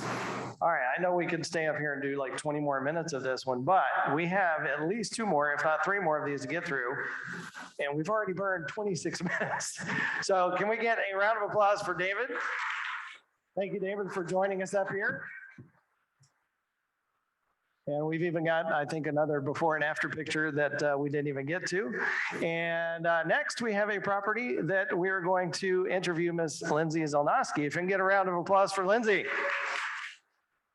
You can do better than that. Come on. There we go. All right, welcome up here, Lindsay. Thank you for joining us. Yes, glad to be here. All right, so I'm assuming we're in Florida for this. Whereabouts in Florida are we looking for this? We're in Indy Atlantic, Brevard County, on the beach. On the beach. Oh, there's a theme here. It seems like, right? Okay, and take it this is a before picture, so we'll let our audience for a moment speculate, take a look at it. What exactly would you guys want to change in this scenario? Shout them out. Ceiling. What? Y'all don't like that ceiling? You don't like a fan just stuck up there in that little hole with looks like a door and. Just throw some cans in there, it'll be fine. Right, of course. All right, so ceiling, I might could agree with that. What else? Is that a bird's nest in the ceiling? A bird's nest? Lindsay, is that a bird's nest? I don't remember. Okay. Could have been. What else? You guys get so quiet. Oh, depends on the neighborhood. All right, Lindsay, what kind of neighborhood are we in here? This is a very hot neighborhood. There's a lot of beachside properties. The inventory is obviously low everywhere, but it's a very desirable neighborhood on the beach. And this particular house was probably 3 blocks, 4 blocks, give or take some. So it's very convenient. A lot of the houses there, they're higher end, some of them, but there are a lot of older houses too. So people are renovating them and more often than not doing a very good job with the renovation. You don't see many, I've seen maybe 1 or 2 that I do a lot of beachside properties that they'll go in and just maybe throw some paint in, but it's not very likely because you want to get the top dollar over there and more often than not, you can get it. Okay, so we're thinking probably people are going to expect a little bit more done than just fix the ceiling fan in the ceiling, right? All right, so knowing that, what do you want to change now? Lights? Okay, definitely gets more lights. What about like the cabinets? You guys want to change the cabinets? No? Yes? Paint them? Oh, take out a wall. We're getting creative now. Oh, now they're getting creative. I like it. Okay, definitely some people thinking. All right, we have one over here. Should I preface this? I was just going to say, open up that wall. Open up the wall. Okay. All right. Good one. Did you guys saw this one, didn't you? She might have been looking over my shoulder when I was putting it together. I think so. Just kidding. Cheater. No, that is a great observation. But again, one of the things that's kind of hard to do when you're looking at one photo and then the next photo, you're not actually in the property. So it's not as easy to get that perspective that you might get from the 3D view of it. If I did say that the house needed a repipe, does that change things? Yeah. Oh, it might. Yeah, definitely. The house needed a repipe. Okay. A little bit of a clue there. Now, just out of curiosity, why did it need the repipe? Cast iron. Oh. Yeah, anytime I get a house with cast iron, it's just going. Right now where they're starting to fail. So if I get it and I'm renovating the house, like regardless, even if it's mostly in decent condition, I will run my numbers and make sure that I have the budget to go ahead and replace the cast iron. Yeah, if they haven't seen the ads on TV about cast iron, call us now, we'll defend you. Like, yeah, all those illegal things. Yeah, no, it's going. All right, I saw another hand. Oh, right there, yes. Those Formica countertops? No, they're actually granite. Okay. That's a granite countertop. Yeah. Okay. All right, let's move on. We could probably do this for hours on end. I know I could. Here's the after picture.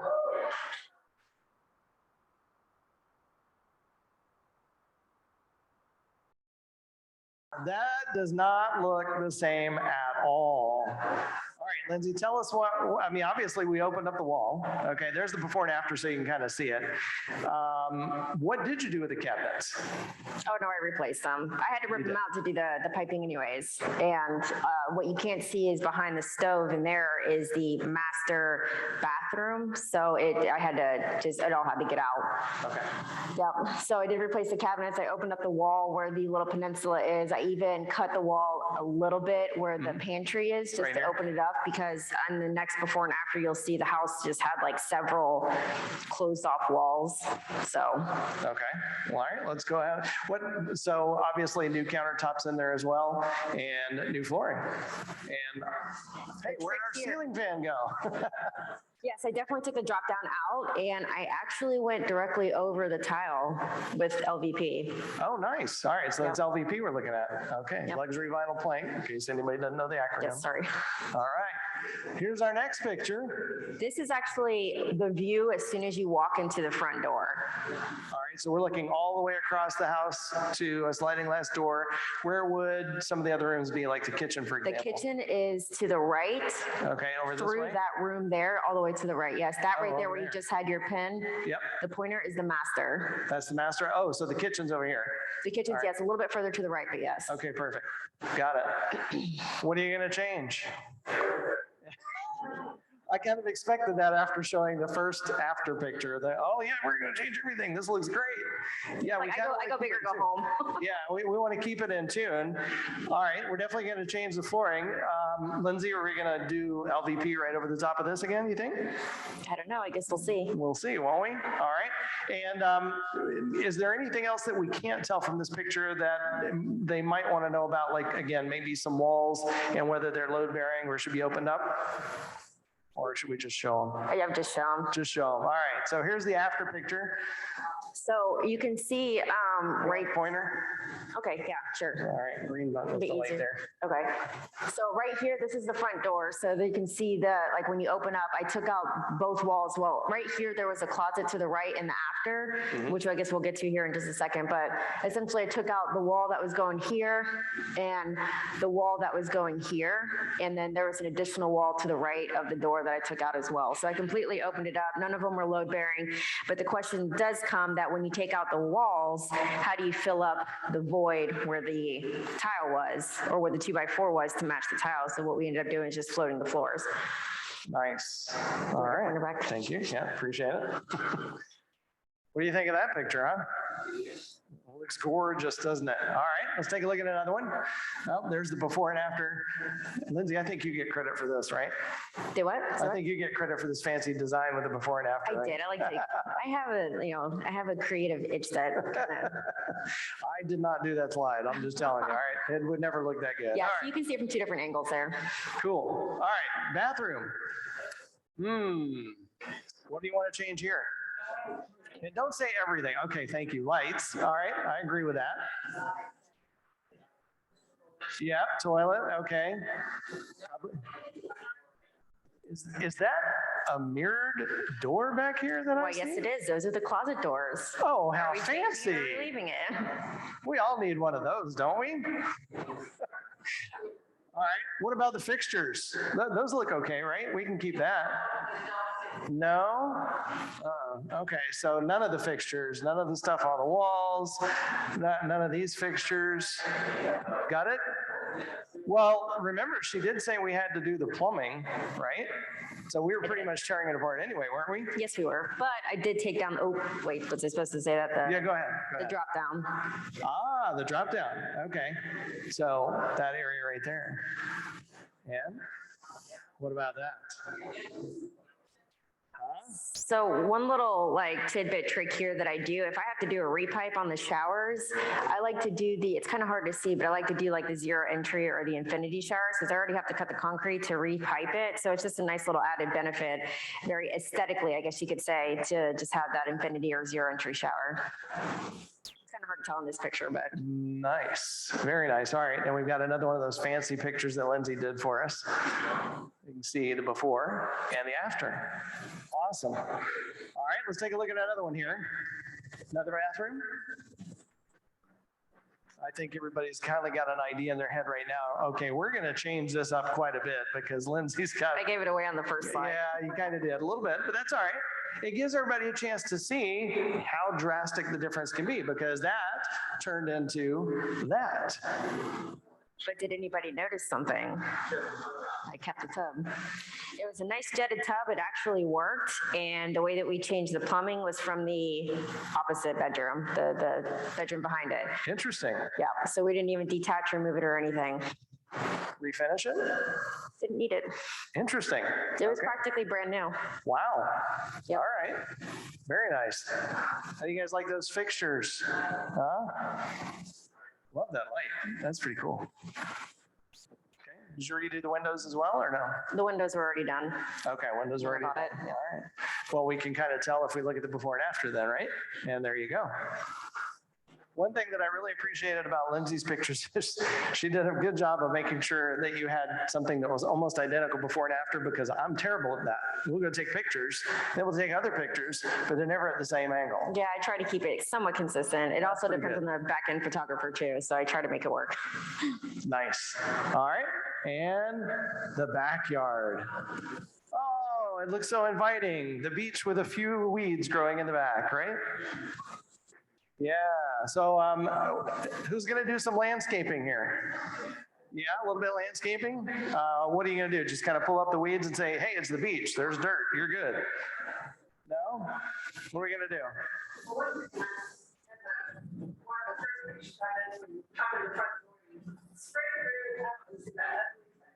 Oh, you could look straight through the front door and see the ugly fence all the way through. Okay. Something with a fence. Painted, replaced, something. Okay, all right. What about this nice little addition here with the lattice work and the barn door? We all want one of those, yeah.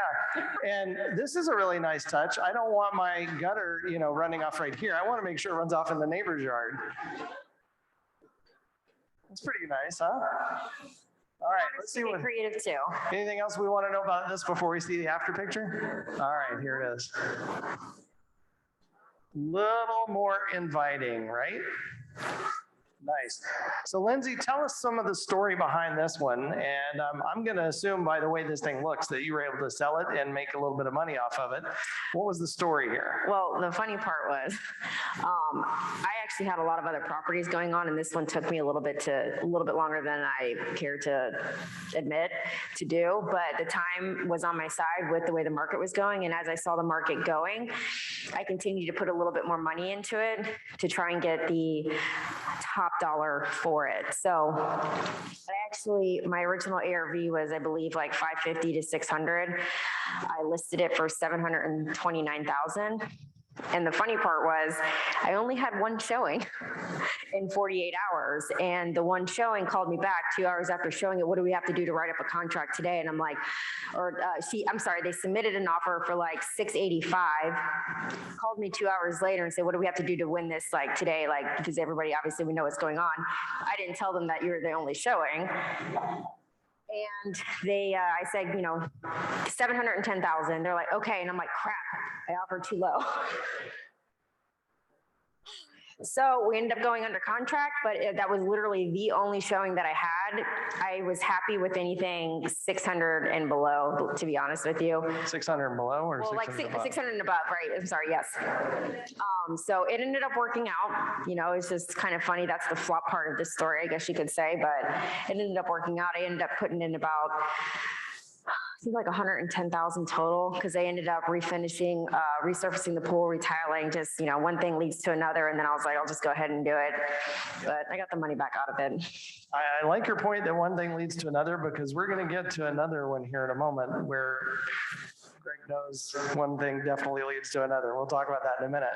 The more you open up, the more you find. Yeah, definitely true. All right, we got time for maybe one or two questions for Lindsay if we have any.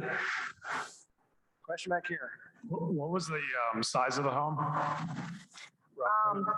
It was like right around 2,000 square feet, but I actually enclosed an area of the garage that was close, the same floor level, and added air under it. So I made it like 2,200 square feet. It was something along those lines, like 2,300 square feet. Some 4-bedroom, 2-bath with like an office space. Very nice. Can we get, one more question. All right. How did you find the deal? An investor friend of mine, she's also a licensed realtor. She was going to flip the property herself, but she couldn't get the financing for it. So she pretty much just let me take over it, and she took the commission of the property. So I just, she pretty much just gave it to me. Excellent. All right. Can we get a huge round of applause for Lindsay? That is a beautiful property. Thank you, Lindsay.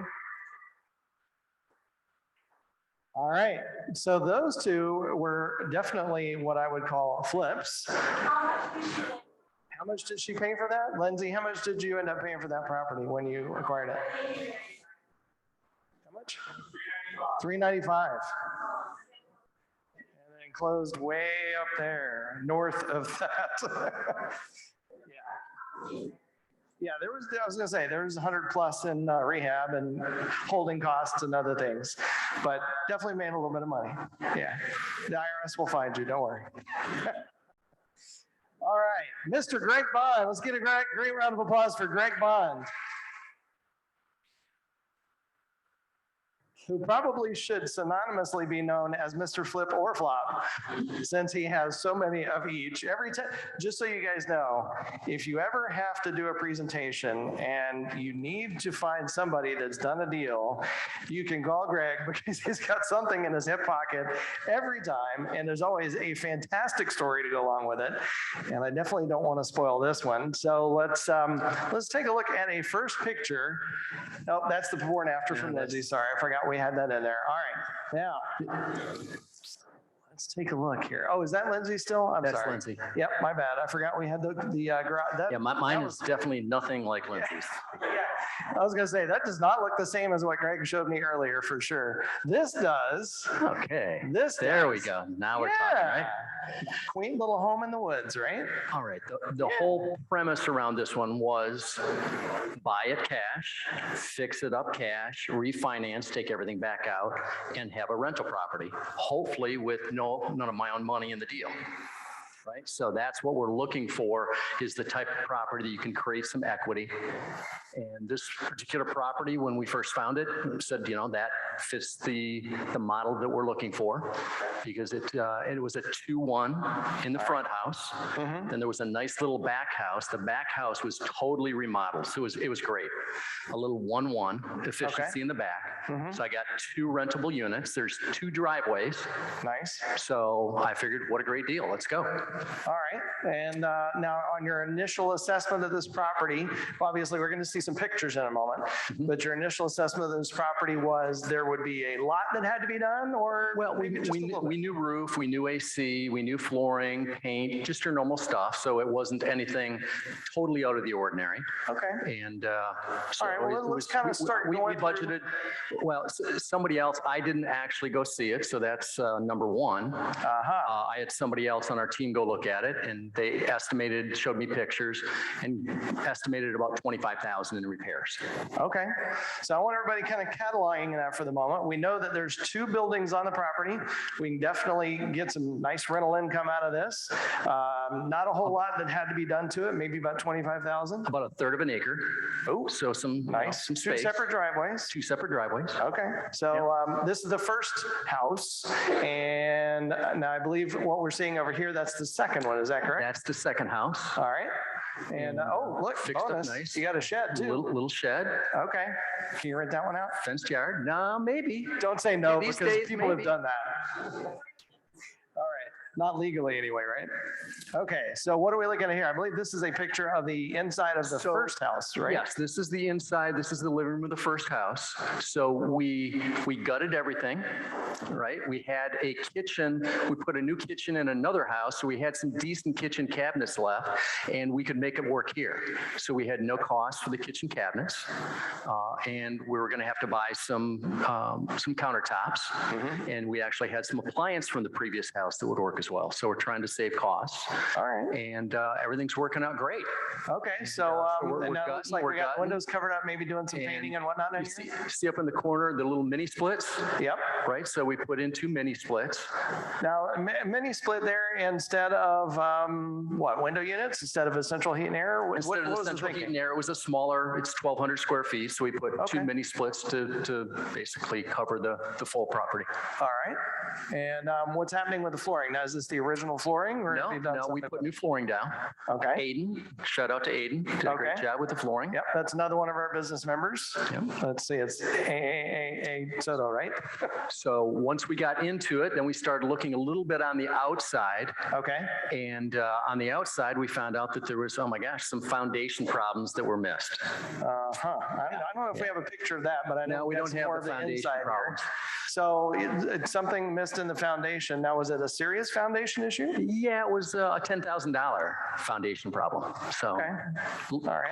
probably closer So to that 11. $25,000 repair budget went Yeah, just 35. continues to go up just a little bit. Yeah. Okay, all right. So not huge too just bad. yet. Yeah. Anything special in here? I mean, I noticed we're seeing the flooring again. We've got the mini split. Well, there's the story with the mini splits is, so this was, let's see here, I've got my notes. So this was 1/5 of 21. Okay. All right. So back then, some COVID issues going on. Yeah, about 14 months ago. County officials not always in the workplace or scheduling, and even workers sometimes not being out. So it got time to put the mini splits in, and our date came up and we didn't have the permit. You didn't have the permit to put in the mini split. Yeah, no permit. So And you couldn't just call up the county and go, can you come on down right now? yeah, it doesn't work that way. So, all so right. I said, just go ahead and put in the mini splits. Okay. We'll deal with it. No We'll get the problem. permit tomorrow. We don't want to lose our position. Put in the mini splits. Okay. So no permit, mini splits go in. No permits. Yeah. Is anybody else having a little sinking feeling here? And Just a little? I just want to say, I've done about 250 of these, and Right. I know better. And when you talk about how much pain there is going back and reliving everything and going, okay, when did I do this and when did I do that? And yeah, it was a little painful last night. But we have to remember from the beginning, we've got all the initial numbers. This definitely looks like it's not a home run, but a flip for sure. Yeah. Okay. Yeah. But so far we haven't encountered It's an a issue. long-term hold. I want to rent it. Oh, that's a good point. Right. So I'm Good gonna point. hold it rent it out and That's hold right. it in my portfolio as a All rental right, property. well, let's take a look at the third picture here. Now, these are some of those cabinets you said you Yeah, had we left over? brought the cabinets in. Okay. Right. And so now we're getting ready. But right. those darn mini splits, Jay, Yeah. they're normally pretty good. Right. This one caused a stop work order. Well, those are some expensive mini splits. Yeah. Yeah. So you got red tagged. Yeah. So we got red tagged. Oh. And then what happened? Well, then they wanted to see what else was going on. Oh, you mean they made a visit to check Yeah, it out? so absolutely. They want to. Oh, yeah, that's exactly what you want when you're doing construction. Yeah. Come on out, check out everything we're doing. Yeah. So they said, well, so are you putting in a new hot water heater? The hot water heater was bad. I said, yeah. You pulling a permit for that? Well, of course. Yes. But you didn't pull it from the mini splits. I said, hey, I told them the story. Right. I pulled a permit for the foundation. We pulled a permit for the roof. Right. We couldn't quite get They this said, well, one. you're going to need a GC. Oh, More dollars, right? yeah, that's When gonna they cha-ching. that, I hear dollar signs and I go, Uh-huh. okay. So we just went north of 35,000. Yeah, it's All right. it's now getting a little bit higher. Okay. So and they really don't like it that we didn't pull those permits for the mini split. They just can't get over that. And they're having a hard time with the So- fact that you decided instead of So they they're decided. kicking the tires and they're going around and they're saying, well, are you moving the plumbing around now since you put the new kitchen in? Right. I said, no, we're just putting it back like it was. We're not moving anything. Okay. Well, you're going to need a plumbing permit. To not move plumbing? Yeah, you're going to need a plumbing permit. You need a plumbing permit to not move plumbing. Yeah. I heard that right. Okay. Yep. Yeah. Well, we took it out, and so now we're putting it back in. Now we've got to make sure we do it right. I see. And we're also changing out the vanity in the master bath. So Okay. So now you need a plumbing permit. plumbing permit. So All right. anybody deal with code ever? Everybody just loves code, right? Favorite people in the world, yeah. Sometimes they like you and sometimes they don't. And they didn't like us this time. And when you get on their bad side, they really don't like you. Yeah, they just, they find ways to. All right, so get moving you. through some more pictures here. Now, was this something that you had from before as well? Yeah. Or was that one you were I can't putting back? remember. I think that's the one we were taking out, I believe. Okay. But so I forgot to mention, Jay, when the code comes out, they want to see, but they don't say we're bringing 5 people out. But when you get there and they're ahead of you and they're all over their cars milling around and looking. And now you got 5 sets of eyeballs. Looking at everything they can find? Everything. Yeah, it's not good. It's not good. 5 times as much they can find. Yeah, and then they want to see the back house. Well, the back house looks beautiful, so I'm sure come and see the back. We didn't do anything here. Look at all this. As a matter of fact, I think we've got some pictures of that. Let me skip ahead a little bit. Here's some more of the inside. Yeah, interesting layout with the. Again, we didn't do anything because, and this was actually pretty good. We had that's not from the toilet. Well, it's from the handle. Right here. Over on the toilet. Oh, here. Yeah. I It came see. out and came down, and okay. There was a little problem there, but it cleaned up fine. All right. So let's jump ahead. Here's that little house, and this is the inside of the little house, right? Yeah, this is the inside of the little house. I mean, This doesn't look bad. somebody did a decent job fixing up the little house. I mean, we got wow, that's not bad at all. Right. For what it is, it's a little 1-1 efficiency. And so they said, that 1-1 efficiency, well, first of all, they wouldn't allow the GC to pull the permit because they went back and looked and they said the little house was never permitted when it was built. At all? I said, well, I'm not, that's not me. I just bought it. I just bought, look, it's so nice. You saw it. Right. They wouldn't let him pull it. So we had a meeting in their office to discuss what we needed to do.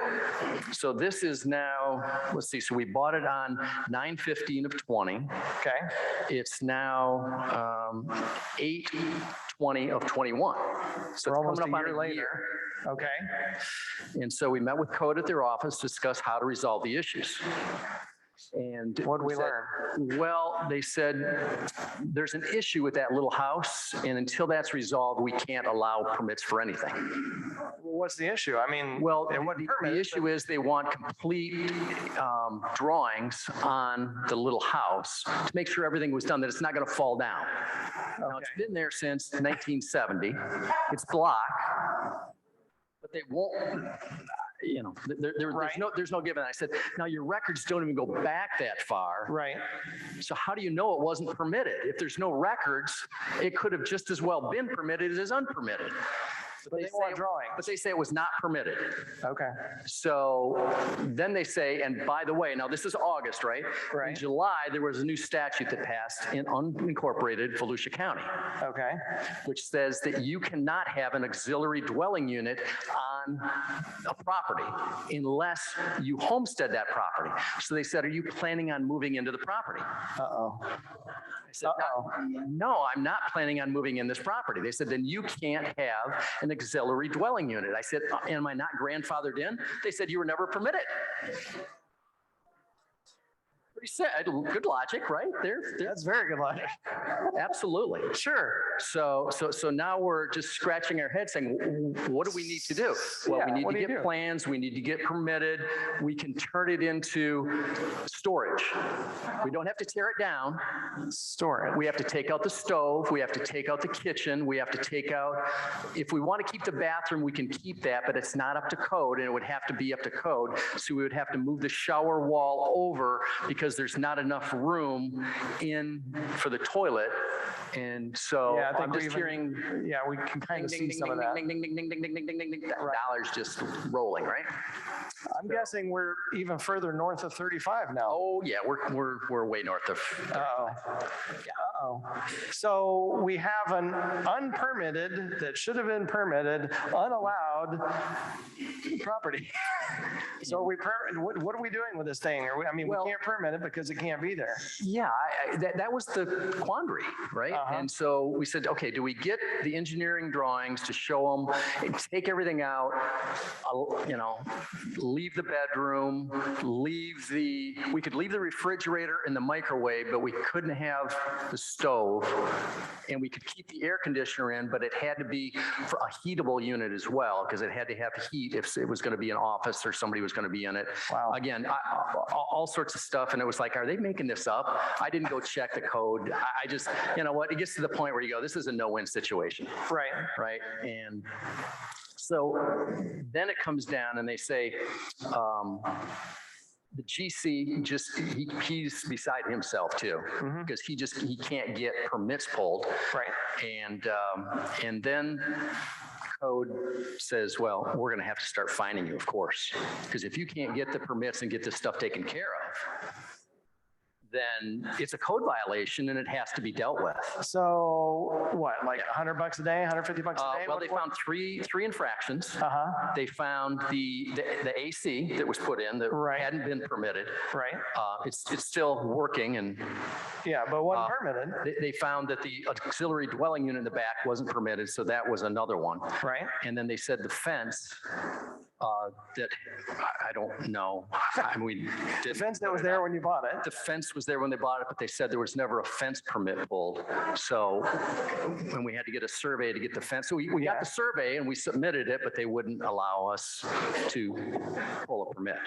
So how much were the fines? The fines are $50 a day per issue. So that's $150 per day.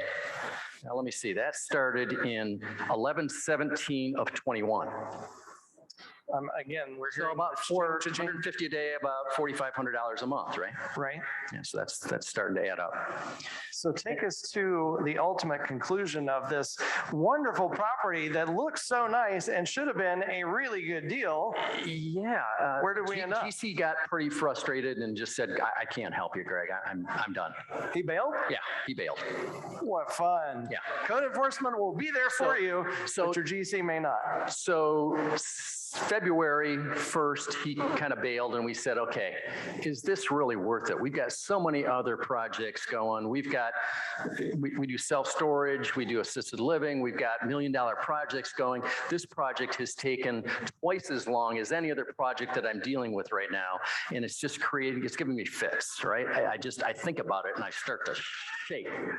So I just said, it's time just to sometimes you just got to cut your losses. Okay. Right? So we made the decision to just cut our losses. I called up my good friend Tom. I said, Tom, help, just get rid of this thing. I don't care what you get for it. Just sell it. Yeah. Anything. So I don't want to hear about it anymore. I got $5. It's not quite that bad. Okay. Tom, I think the phone started to ring because he started at 100,000. So we paid 120. Oh. We put about 65,000 in it. So you're at 185. Yep. And you're getting a call. And so we just said, sell it, and we'll take our losses and go on to the next one. All right. So this one might have been a bit of a flop. We got an offer for 92,000. Oh. So we accepted the offer for 92,000. And I bet you were glad to have it, actually. And it's somebody that's going to live in it, and she's going to homestead it, and she can have an auxiliary dwelling unit. Oh, that's nice. So somebody will. A little bit of a all the stuff's in there for her to complete the project. Nice. And hopefully she can do that, and they will be nicer to her than they were to us. Wow. So this is a super dud. This is like, I've never had one like this. This is just, we haven't even closed on it yet. Oh, wow. I hope it closes. I hope it closes. I just want to be done. So maybe we should have on next time. Yeah, no, I'm not reliving this again, Jay. It's gone. Oh my goodness. Tom, tell me it's closing. Okay. All right. All right. Well, I know we're getting close to our time here, and I wish we had time for, oh, wow, it's already 8 o'clock. All right. Let me have a huge round of applause for Greg Bond. And a deal that could have been worthwhile, but maybe did not turn out that way. Peter, can I get you and Joe to come up here real quick to help me out? We're going to give away a couple of Home Depot gift cards. And our first one, let's see if they're here, is Kelly Smith here. Yeah, if they're right there. Oh, wow, that you had to run so far for that one. Welcome. All right, how about Kevin Terry? Is Kevin Terry here? No? Oh, well, we'll move right along. Is Sean Gum here? There's Sean right there in the front. Oh, man, I'm picking the people right in front. I could have done this myself. All right, here, I'll give you another one to do. Let's see, who's next on my list here? We've got a random list here. Jenny Adkins. Oh, I know that lady, Jenny Adkins. She's here. All right.